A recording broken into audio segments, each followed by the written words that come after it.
is good. I write was hood. I might get to it. Not out the wood, so bro, I got to do it. Be a monster. That's why my mantra. Welcome to 3 Count Commentaries. This is your host, MagMongoSlade. So today we're going to talk about Lance Storm as he decries that there's a sameness to wrestling now. And I agree with him. So WrestleZone did a good job of clipping out the information from a Talk is Jericho segment that he did. So I'm going to read through that. I'm going to actually give my thoughts as we go through it. And then hopefully this won't take forever. So he says, analyzing the psychology and the presentation, I think sadly at the indie level is really missing. There's a lot of guys at the same level, wrestling guys at the same level. Let's stop right here because this is absolutely true. This, of course, is bad booking, right?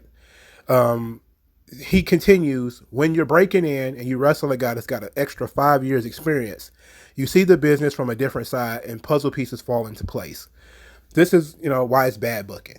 You have people who are working against each other who don't know any better, and they essentially don't learn anything because they're not working with anybody who has any significant amount of experience.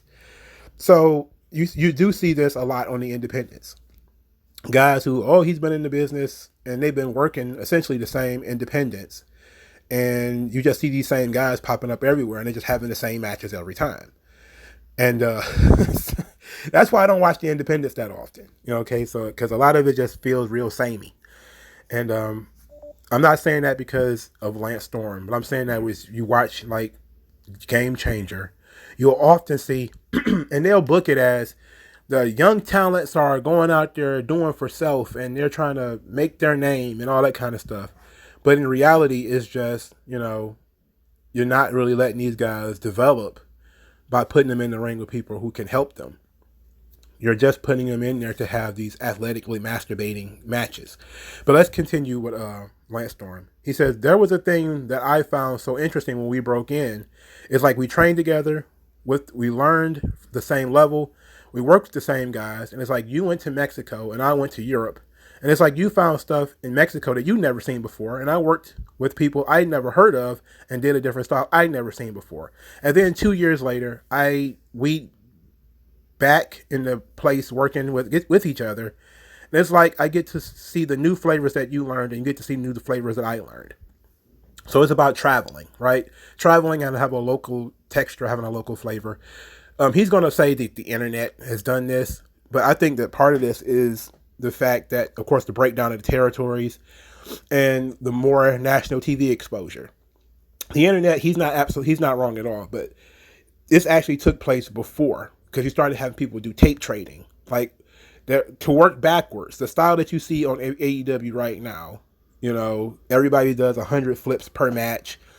At least in the first match, the Young Bucks style, which they have bled over into Private Party and bled over to Top Flight and bled over into the Lucha Brothers and that kind of stuff, the Lucha Libre style. For starters, the Lucha Libre style isn't exactly what these guys do. Like the athletics of Lucha Libre, sure, they have that down, but they have none of the psychology of Lucha Libre. That's why I call it white boy Lucha. It's Lucha without the spice. And you start seeing a lot of that crap, in the early 2000s, to back it up. You started seeing also in the early Ring of Honor days, you started seeing a lot of guys aping from New Japan. The hard-hitting stuff, the King's Road of all Japan. So you started seeing strong style, the very, very heavy Japanese style. People were tape trading.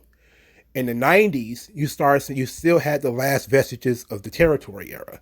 In fact, a lot of the guys who were on top in the Attitude Era came out of the territories. Mick Foley and Steve Austin, etc. They went through, Steve Austin went through World Class. Mick Foley went through Memphis. He also went through World Class. So you had that style taken to the next level on national TV during the Attitude Era. But you still had the old school WWF flavor because you had The Rock. And to be an old school WWF guy, you didn't need to be the greatest grappler in the world. You needed to be a great entertainer. Superstar Billy Graham, the Hulk Hogans, those were like the big stars. Surely Bruno and Pedro Morales and all those guys too. But there were more local heroes. The style was pretty much made by superstar Billy Graham and Buddy Rogers and those guys, and where it's not necessary for you to have a great mat game. Even you could have a great mat game, but it wasn't a necessity.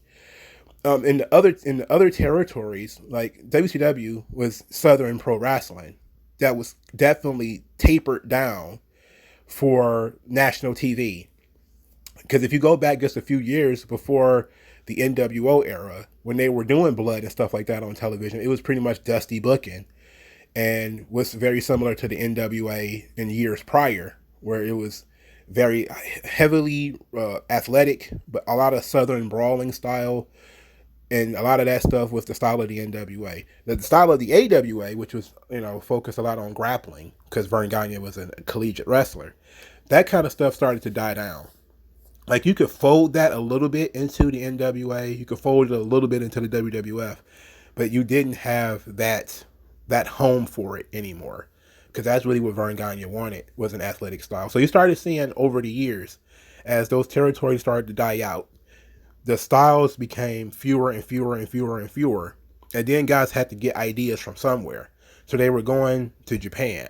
They were going, because they were working in the independents. They wanted to do different things. You couldn't work that stiff in WWF.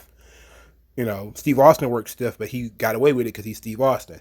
Most other people didn't work stiff in the WWF. So if you want to do like the big heavy chops and drop each other on the back of your head and everything, you couldn't do that in the WWF. You could do it though in Ring of Honor. You could do it though in early TNA. And it's the same thing with a lot of the flips. Like a lot of these tumbling routines that you see, you can't really do it in the WWF. So, but you can do it on the independents, and therefore you could do it in AEW, and therefore you see a lot of it, and you see almost zero character, almost zero personality, but you see a lot of athletics. And a lot of these people, again, are not that far different in age or even in psychology. So they're not really learning anything as much as they're just being incentivized to keep doing it.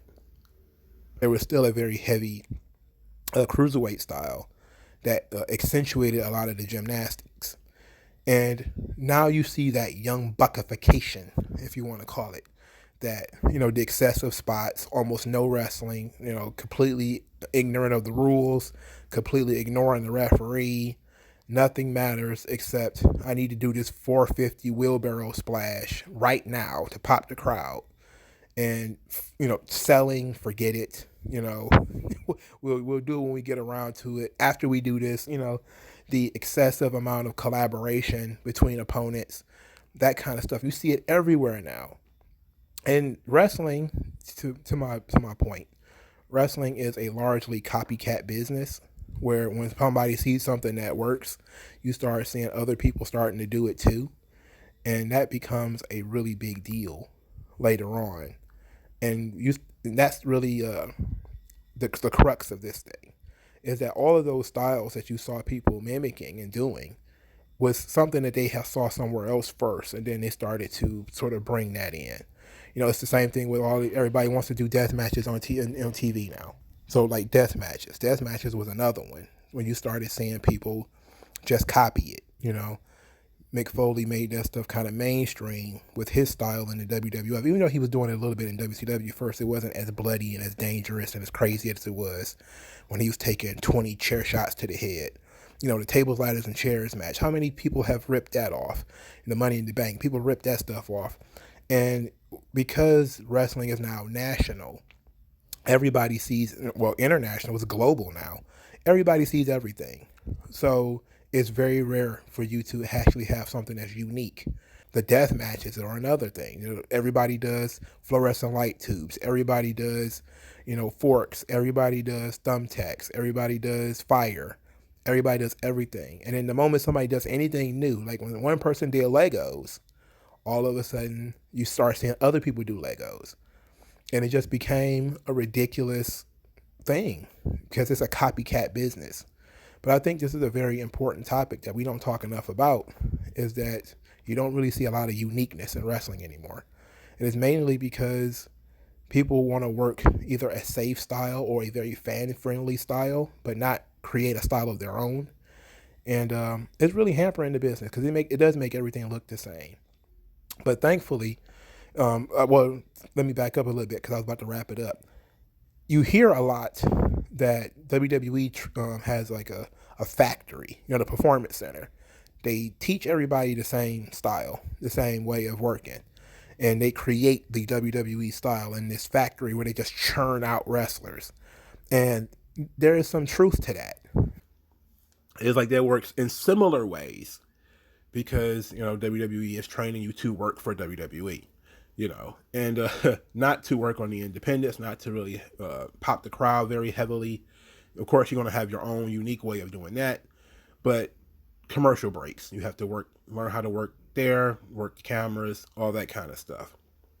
All that's very different from what they're doing on the independents, which is why NXT was, very necessary to bridge the gap between working in the independents where you do all your flip-flop fly nonsense and there's no selling and there's nothing really to it, to working on WWE TV where they're not going to let you do all that crap because it's going to be like, okay, it's popcorn match. So if you're going to do all that shit, you end up with like Ricochet, where you get brought out at once a month to do all of that stuff, and that's it. Like you have to develop a personality, develop a character, and all that kind of stuff. So you may work similar to other people, but you look different. And WWE is doing what they're doing on purpose. I don't think the independents are doing it on purpose. Again, WWE is doing the performance center, having everybody train and work the same way because everybody's going to have to work around commercials. Everybody's going to have to learn how to do commercials and do all that kind of stuff. On the independents, you should have had a lot more freedom to develop and do your own thing. But what we end up seeing is pretty much everybody started doing the flip-flop stuff. And like Lance Storm said, a lot of them didn't know how to make it work. They didn't, especially the younger guys, they don't know what makes Lucha Libre work, which is why I end up calling it white boy Lucha. It's because you can do the athletics, but you can't recreate what makes Lucha different from what the athletics. It's not all hurricanranas and flying off the top rope. It's also building that connection with the audience through your character and through your personality and individualizing yourself. That's what the mask and everything is about.